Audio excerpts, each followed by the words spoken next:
అందమైన చర్మ సౌందర్యం మీ సొంతం. Second aqua radiance deep cleansing gel. రా కూర్చో.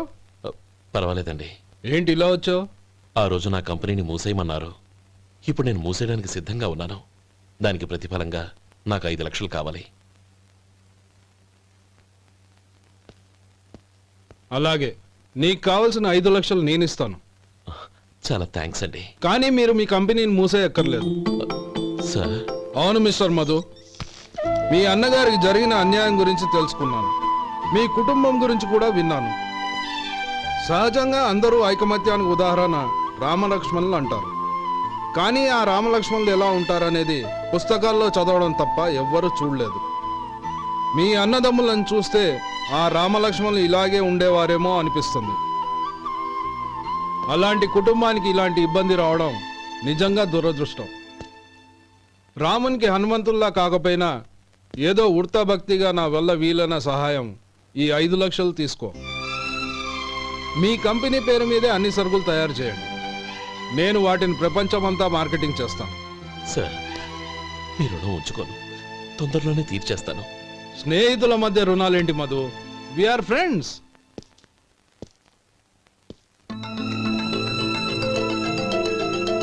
ఏంటే అక్కడ ఆగిపోయావు? రా. నువ్వు మీ అన్నయ్యని అరెస్ట్ చేయడానికి అట్టెళ్ళావు, ఆయన లొంగిపోవడానికి ఇటు వచ్చారు. అవును, యూనిఫామ్ చేత్తో పట్టుకొచ్చావేంటి? సార్, నేను రే, ఈ మాత్రం దానికే బెదిరిపోయి ఉద్యోగం వదులుకుంటావా? నువ్వు ఇలాంటివి ఎన్నో సమర్థవంతంగా ఎదుర్కోవాలి. నిన్ను నేను ఎస్పీగా చూడాలి. అది కాదన్నయ్య. ఇంకేం మాట్లాడకు. ఇన్స్పెక్టర్ గారు, నన్ను లాకప్లో పెట్టండి. ఆగండి సార్, ఆ డబ్బు ఎక్కడికి పోలేదు, నేనే తీసి జాగ్రత్త చేశాను. ఈ విషయం అన్నయ్యకి తెలియక బ్యాగులో డబ్బు కనబడకపోవడంతో అది పోయిందనుకున్నాడు. నే పట్నం నుంచి వచ్చేసరికి జరిగిన గొడవంతా తెలిసిందే. రే మధు, జరిగిన దానికి నన్ను క్షమించనయ్యా. ఇంటికి వెళ్ళాక అన్ని వివరంగా చెప్తాను. సార్, ఇదిగోండి 5 లక్షలు. ఇది కమిటీ వాళ్ళకి అప్పగించి ఈ కేసు కొట్టేయండి సార్. భలే వాడివయ్యా, తీసినప్పుడు ఒక మాట ఆయనతో చెప్పుండొచ్చుగా. అనవసరంగా పెద్ద ఆయన స్టేషన్ వరకు రప్పించావు. Sorry sir. అన్నయ్య, మీరు ఇంటికి వెళ్ళండి, నేను లెక్క అప్ప చెప్పేసి వస్తానండి. అలాగే. ఎలా దెబ్బ కొట్టాలన్నా కుదరటం లేదు. అయినా వీళ్ళకు ఉన్న పళ్ళంగా 5 లక్షలు ఎలా వచ్చాయి?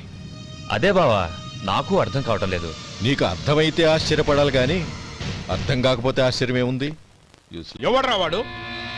ఇన్నాళ్ళుగా వ్యాపారం చేస్తున్నాను, నిన్నగాక మొన్న వచ్చినోడు వాడు నాకు పోటీయా? వాణ్ణి పెరగనివ్వకూడదు. వాణ్ణి ఇక్కడికి రప్పించండి, నేను మాట్లాడతాను.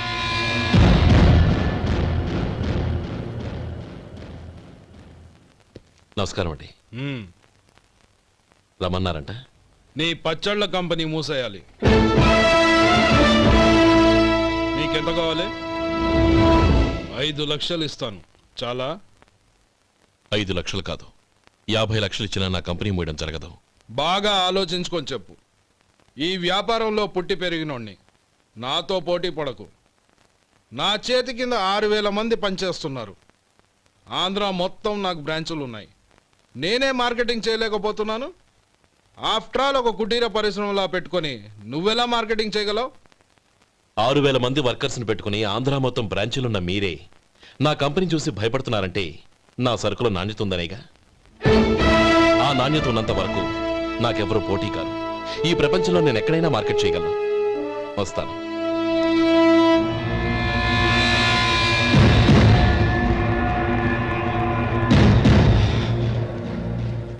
ఇక్కడ ఏం లేదండి. ఇక్కడ ఏం లేదండి. ఇప్పుడు ఊపిరి పీల్చి బిగ్బట్టు, నెమ్మదిగా వద్దు. ఓకే, లే, నెమ్మదిగా ఇలా వచ్చి కూర్చో. ఏం లేదు, మామూలు కడుపు నొప్పే. ఈ టాబ్లెట్స్ 3 రోజులు వాడు. ఎలా వాడాలో ఇందులో రాశాను. Token number 29. టౌన్ డాక్టర్ భయపెట్టేశాడు, ఆపరేషన్ అది ఇదని. కానీ ఈ డాక్టర్ బాబు ఏమీ లేదని చెప్పాడు. ఈ బాబు 10 కాలాల పాటు చల్లగా ఉండాల. రైస్ ఉంటే వస్తున్నా. రే, భగవంతుడి దయ వల్ల తమ్ముడు హస్తవాసి మంచిదని అప్పుడే పేరొచ్చిందిరా. తమ్ముడిని దగ్గరుండి జాగ్రత్తగా చూసుకో. పని హడావుల్లో పడి వేళకు భోంచేయడము. అబ్బే అదే లేదన్నయ్య, 1 గంటకల్లా పేషెంట్ కట్టు, భోజనం పెట్టు. అది అలా జాగ్రత్తగా చూసుకో. నేను చూసుకుంటాను కదన్నయ్య, నువ్వు వెళ్ళు. ఆహా.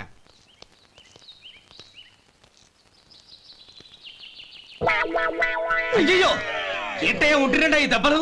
ఏదైనా యాక్సిడెంటా? అదేం కాదండి, మరి గోరు కొరికినందుకు ఎలక్ట్రిక్ స్తంభానికి కట్టేసి ఇలా రక్తం వచ్చేలా కొట్టారండి.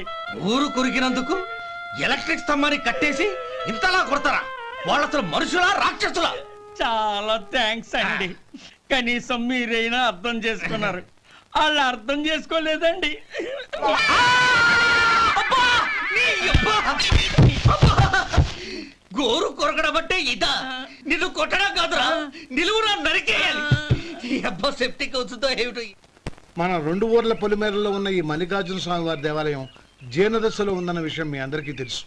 ఇన్నాళ్ళు మీ ఊరు వాళ్ళు పట్టించుకుంటారని మా ఊరి వాళ్ళు, మా ఊరి వాళ్ళు పట్టించుకుంటారని మీ ఊరి వాళ్ళు దీన్ని ఇలా వదిలేశారు. ఈ గుడి మీ ఊరికి ఎంత ముఖ్యమో మా ఊరికి అంతే ముఖ్యం. కాబట్టి మన ఇరు గ్రామ ప్రజలు కలిసి దాన్ని బాగు చేయించి కుంభాభిషేకం చేయించాలనే సదుద్దేశంతో ఒక కమిటీని ఏర్పాటు చేశాం.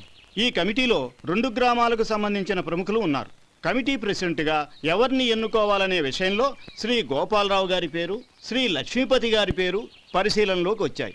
అందువలన మేమందరం బాగా ఆలోచించి తర్జన భర్జనలు చేసిన మీదట శ్రీ గోపాలరావు గారే అన్ని విధాలా ప్రెసిడెంట్ పదవికి అర్హులని ఈ కమిటీ నిర్ణయించడం జరిగింది.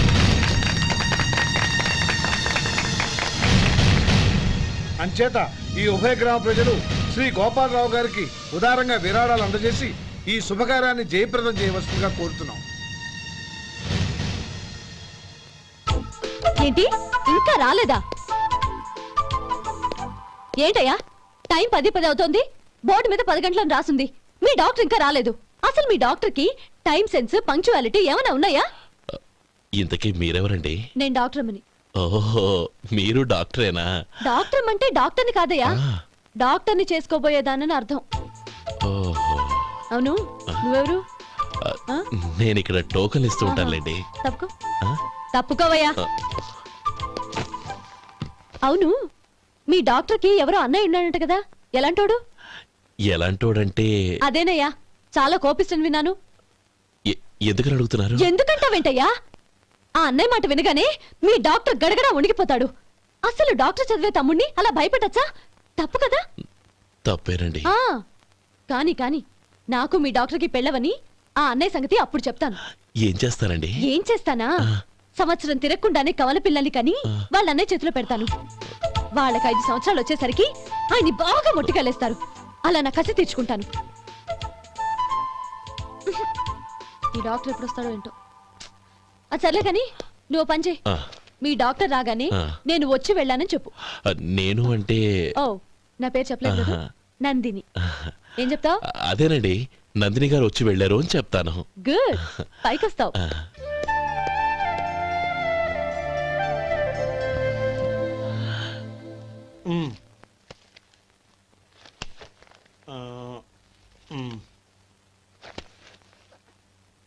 దీంతో మొత్తం 4,98,200 అయ్యాయి.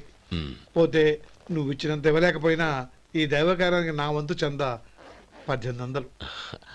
దీంతో మొత్తం 5 లక్షలు పూర్తయ్యాయి.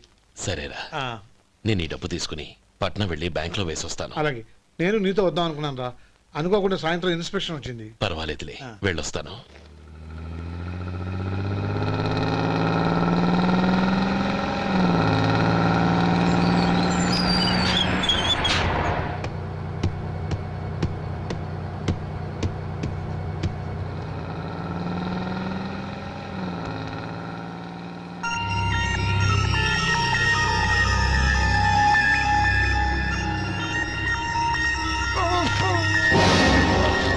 అయ్యో, మూర్ఛ మూర్ఛ, బసాపండి బసాపండి. ఇదిగోండి తాళం చేతులు గుర్తి, ఈ తాళాలు చేతిలో పెట్టండి. వీటి వల్ల ప్రయోజనం లేదు. 4 ఖర్చుకోకుండా పళ్ళ మధ్య పెట్టడానికి గట్టిగా ఏదైనా ఉంటే ఇవ్వండి. ఇదిగో ఇది చూడండి.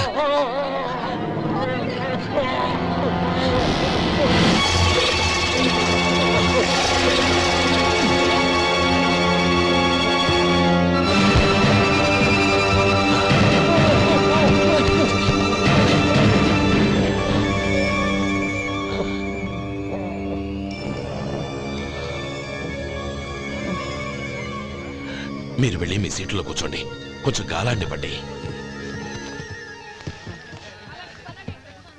ఇప్పుడు ఎలా ఉంది బాబు?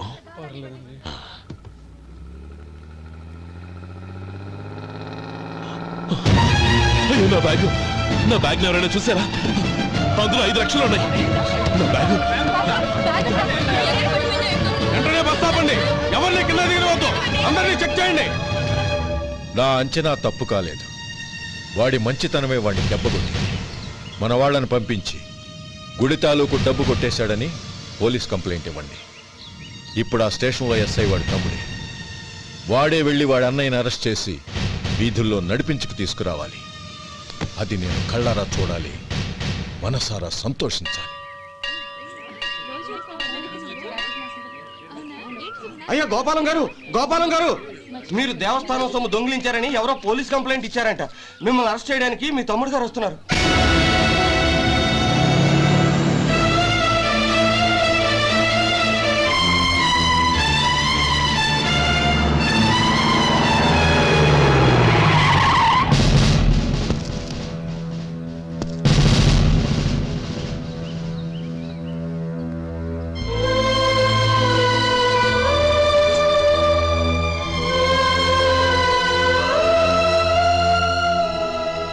చూడు గోపి, ఎప్పుడు నువ్వు ఉద్యోగంలో చేరావో అప్పుడే తనా పరానే తేడా మర్చిపోవాలి. నేరం చేసిన వాడు నీ తమ్ముడైనా అన్నైనా సరే శిక్షించాల్సిన బాధ్యత నీది. అదే నువ్వు నీ ఉద్యోగానికి ఇచ్చే గౌరవం.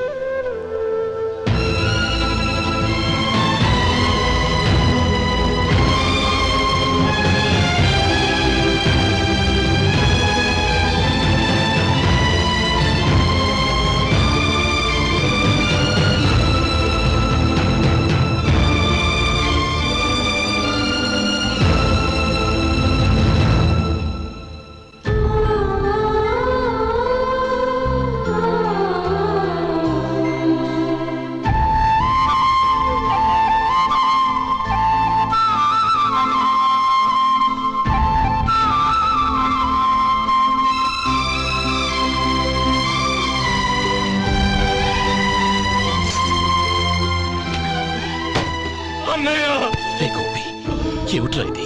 నన్ను క్షమించన్నయ్య. నేను కోరి ఉద్యోగుల చేరిన మాట నిజమే, కానీ ఇలాంటి పరిస్థితి ఎదురవుతుందనుకోలేదు. నా ఒంట్లో ప్రతి రక్త పట్టు నీ భిక్షనన్నయ్య. నిన్ను అవమానపరిచి ఉద్యోగం నిలబెట్టుకునే బదులు నా ప్రాణాలను వదులుకుంటారు, కానీ ఈ పని మాత్రం నేను చేయలేనన్నయ్య.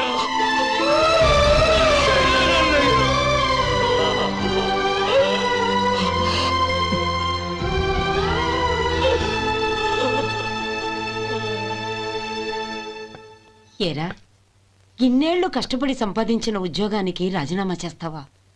కనీసం నీ పెళ్ళాం ఏమనుకుంటుందోనని ఆలోచించావా? ఇందులో అనుకోవడానికి ఏముంది మామగారు?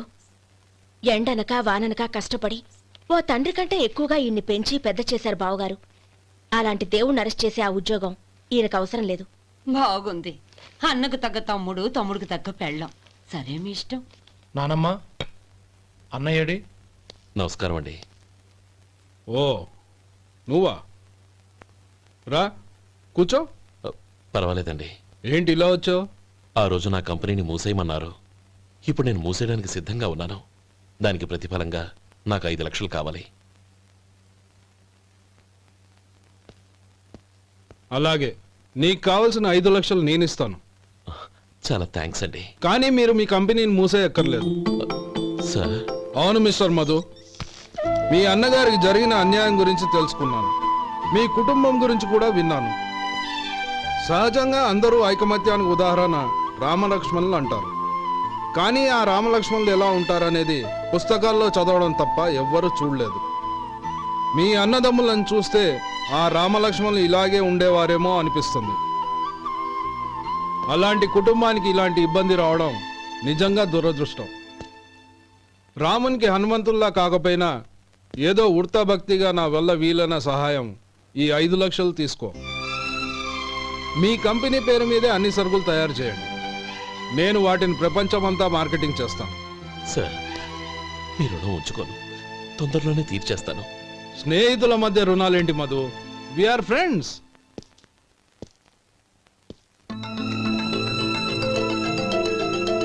ఏంటే అక్కడ ఆగిపోయావు రా.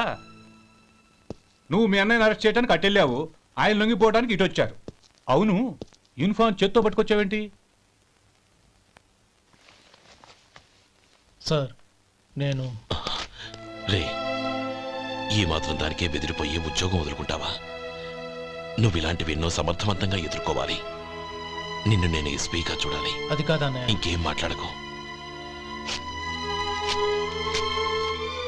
ఇన్స్పెక్టర్ గారు, నన్ను లాకప్లో పెట్టండి. ఆగండి సార్, ఆ డబ్బు ఎక్కడికి పోలేదు, నేనే తీసి జాగ్రత్త చేశాను. ఈ విషయం అన్నయ్యకి తెలియక బ్యాగులో డబ్బు కనబడకపోవడంతో అది పోయిందనుకున్నాడు. నేను పట్నం నుంచి వచ్చేసరికి జరిగిన గొడవంతా తెలిసిందే. రే మధు, జరిగిన దానికి నన్ను క్షమించనయ్యా. ఇంటికి వెళ్ళాక అన్ని వివరంగా చెప్తాను. సార్, ఇదిగోండి 5 లక్షలు. ఇది కమిటీ వాళ్ళకి అప్పగించి ఈ కేసు కొట్టేయండి సార్. భలే వాడివయ్యా, తీసినప్పుడు ఒక మాట ఆయనతో చెప్పుండొచ్చుగా. అనవసరంగా పెద్ద ఆయన స్టేషన్ వరకు రప్పించావు. Sorry sir. అన్నయ్య, మీరింటికి వెళ్ళండి, నేను లెక్క అప్ప చెప్పేసి వస్తాను. వస్తానండి. అలాగే. ఎలా దెబ్బ కొట్టాలన్నా కుదరటం లేదు. అయినా వీళ్ళకు ఉన్న పళ్ళంగా 5 లక్షలు ఎలా వచ్చాయి? అదే బావా, నాకు అర్థం కావటం లేదు. నీకు